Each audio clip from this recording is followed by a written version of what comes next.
kahit pa po maulan ang panahon, dinagsa pa rin ang mga mamimili ang mga tindahan ng mga bulaklak sa Dangwa sa Maynila ngayong bisperas ng Araw ng Mga Puso. Silipin natin ang bentahan doon. Nakatutok live si Victoria Tulad. Victoria? Mel, dagsa na nga ang mga tao dito sa Dangwa sa Maynila kahit pa maulan ng panahon para bumili ng bulaklak para sa Araw ng Mga Puso bukas.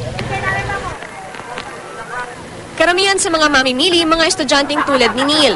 Naghahanap daw siya ng bulaklak para sa kanyang nililigawan. Paasa ka ba na sasagutin ka niya sa pagbibigay ng bulaklak? Oo naman, di bahala lang. Bakit bulaklak? Kasi special yun, tsaka syempre Valentine's. Araw ng Mga Puso, kailangan sweet. Ang iba, reregaluhan daw ang kanilang ina, biyanan, at maging ang anak na babae. Loves flowers. Ganon. Kaya bumibili ako, I want yung may stuffed toy sana. Para at least for kids talaga yung itsura. Siyempre tuwing Valentine's Day, hindi mawawala ang mga rosas. Bukod kasi sa magaganda, meron din daw sinisimbolo ang mga ito. Ang red rose halimbawa, nangangahulugan ng pagmamahal. Ang orange rose naman, ibig sabihin daw ay sincerity. At ang white rose naman, nangangahulugan daw ng purity. Ang isang dosenang rosas nakakahalaga ngayon ng 200 to 250 pesos mula sa dating 150 to 180 pesos. Ang malalaking rose tulad ng Ecuadorian rose mabibili ng 150 to 200 pesos per stem. Pero kung medyo ka po sa budget, mayroong single rose na 30 pesos lang kada tangkay.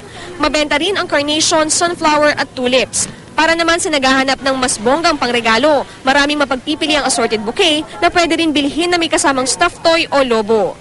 Bukod sa bulaklak, may iba pang mga produkto na pwedeng pagpilian tulad ng cactus at scented wax rose. May pastillas rin na hugis rosas. Ayon sa mga tindera, nagtaas ng 20 to 80 pesos ang presyo ng kanilang paninda. At bukas, maaaring magmahal pa raw ang mga ito. Hindi naman importante kung anong klaseng bulaklak yung ibinigay mo eh. Ang mahalaga dito yung pag-alaala natin bilang pagmamahal. Samantala, namigay naman ng isang grupo ng libreng kondom sa mga 18-year-old pataas para raw maiwasan ang unwanted pregnancy. Mel, sa mga oras na ito ay dagsa pa rin ang mga namimili dito sa Dangwa. Kaya naman 24 oras daw nakabantay ang mga barangay tanod. Paalala nila magdobling ingat dahil nagkalat na rin ang masasamang loob. Samantala, Mel, masikip na rin ang daloy ng trapiko rito sa may Laon-Laan Street dahil sa dami nga ng mga namimili at buhos ng ulan na nagsimula pa kaninang hapon.